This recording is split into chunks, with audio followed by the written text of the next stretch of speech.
नमः शिवाय। हर हर महादेव। भक्तजनों, आप सभी को भौम प्रदोष की हार्दिक शुभकामनाएं।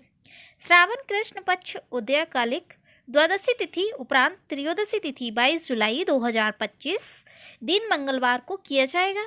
जब त्रयोदशी तिथि अर्थात प्रदोष व्रत मंगल को पड़ता है, तब इस प्रदोष को भौम प्रदोष कहा जाता है। शास्त्रों में प्रदोष के व्रत को अत्यंत ही महत्वपूर्ण एवं पुण्य प्रभाव कारक माना जाता है, जिसमें श्रावण मास के प्रदोष की महिमा अनंत पुण्यदायक बताई गई है। भौम प्रदोष व्रत का महत्व जानना बहुत जरूरी है। मंगलवार के दिन प्रदोष व्रत पड़ने के कारण भौम प्रदोष व्रत कहा जाता है। शास्त्रों के अनुसार भौम प्रदोष व्रत कर्ज मुक्ति के लिए अत्यंत महत्वपूर्ण है। यदि व्यक्ति अपने जीवन में किसी भी प्रकार के कर्ज से पीड़ित है, तो उसे भौम प्रदोष व्रत पूर्ण विधि विधान के साथ करना चाहिए। इससे निश्चित ही उसके जीवन में कर्ज से मुक्ति प्राप्त हो सकती है। कब रखना है उत्तम व्रत? इसी कारण से 22 जुलाई दिन मंगलवार को पड़ने वाले भौम प्रदोष व्रत का महत्व जीवन में कर्ज मुक्ति एवं धन वृद्धि के लिए लाभदायक होगा। 22 जुलाई को त्रयोदशी तिथि का आरंभ सुबह 8:48 से शुरू होगा, जो रात 3:44 तक रहेगा। अतः उदयकालिक मान्यताओं के अनुसार त्रयोदशी तिथि का तो लोप होगा, फिर भी प्रदोषकालीन त्रयोदशी तिथि मिलने के कारण प्रदोष का व्रत मंगलवार को किया जाएगा। मंगलवार को प्रदोष पड़ने के कारण भौम प्रदोष कहा जाएगा। भक्तजनों, भौम प्रदोष जया सिद्धि योग इस दिन पूरे त्रयोदशी काल तक व्याप्त रहेगा, अर्थात प्रातः 5:48 से लेकर रात 3:44 तक रहेगा, जो कि इस दिन की महत्वता को बढ़ाने वाला है। पूजा का विधान क्या है, चलिए जानते हैं, फिर हम श्रवण करेंगे प्रदोष व्रत कथा। इस दिन प्रातःकाल घर की साफ सफाई के उपरांत स्नान आदि से निवृत्त होकर पूजा घर में भगवान शिव एवं माता पार्वती के मूर्ति या चित्र के पास बैठ जाना चाहिए।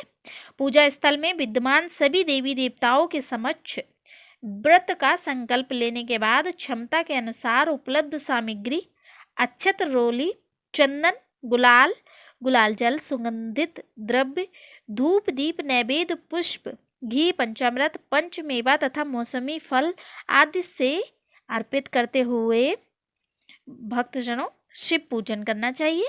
संभव हो तो इस दिन भगवान शिव के किसी भी मंदिर जाकर शिवलिंग पर बेलपत्र, भांग, धतूरा, दूध इत्यादि अर्पित करें। भगवान शिव माता पार्वती के किसी भी मंत्र का अथवा महामृत्युंजय मंत्र का जाप करना चाहिए। दिन भर माता पार्वती भगवान शिव का ध्यान करते रहना चाहिए।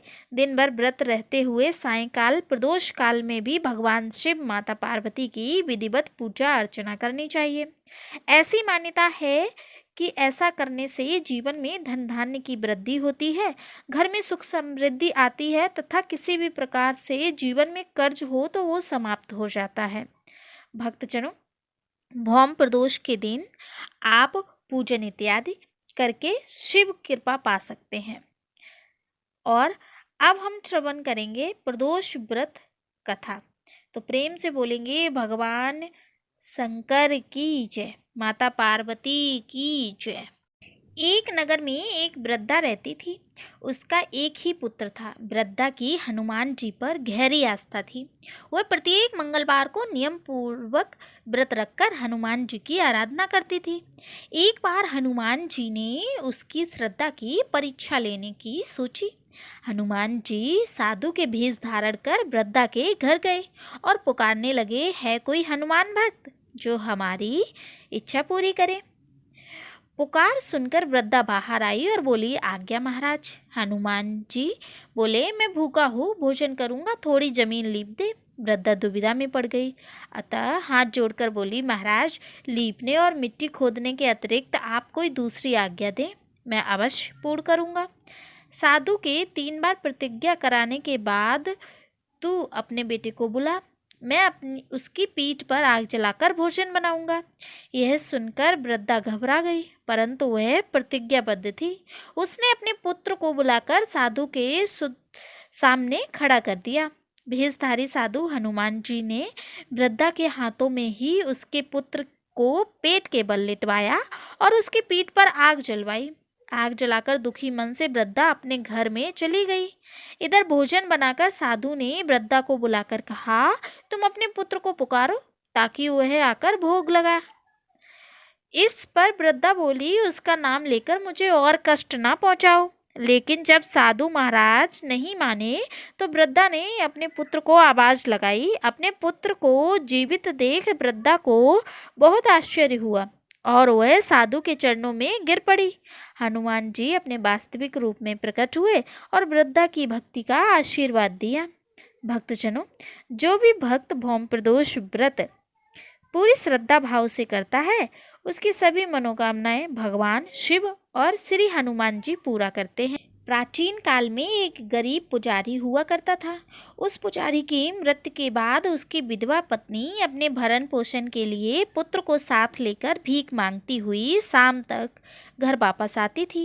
एक दिन उसकी मुलाकात विदर्भ देश के राजकुमार से हुई, जो कि अपने पिता की मृत्यु के बाद दर दर भटकने लगा था। उसकी यह हालत पुजारी की पत्नी से देखी नहीं गई। वह उस राजकुमार को अपने साथ अपने घर ले आई और पुत्र जैसा रखने लगी। एक दिन पुजारी की पत्नी अपने साथ दोनों पुत्रों को साडिल्य ऋषि के आश्रम ले गई। वहां उसने ऋषि से शिव जी के प्रदोष व्रत की कथा एवं विधि सुनी तथा घर जाकर वह भी प्रदोष व्रत करने लगी। एक बार दोनों बालक वन में घूम रहे थे। उनमें से पुजारी का बेटा तो घर लौट आया, परंतु राजकुमार वन में ही रह गया। उस राजकुमार ने गंधर्व कन्याओं को क्रीड़ा करते हुए देखा तो उनसे बात करने लगा। उस कन्या का नाम अंशुमति था।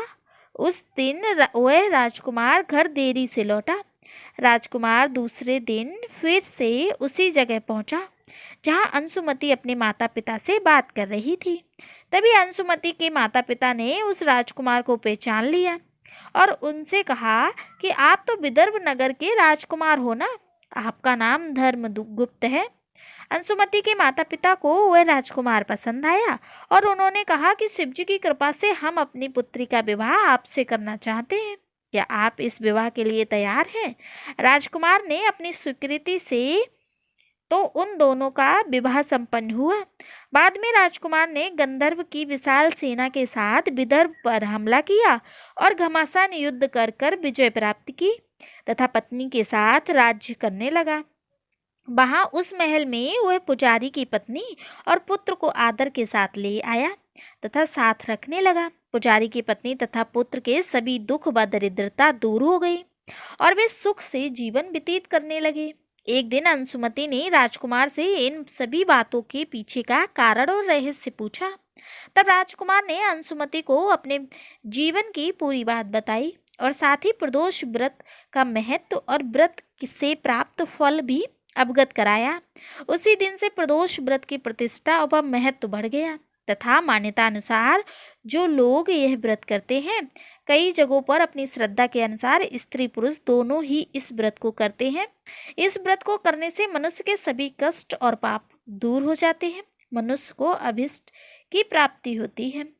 इस प्रकार जो भी भक्त शिव प्रदोष व्रत रखता है, उसकी सभी मनोकामनाएं माता पार्वती और शिव पूरी करते हैं। तो प्रेम से बोलेंगे, भगवान शिव और माता पार्वती की जय।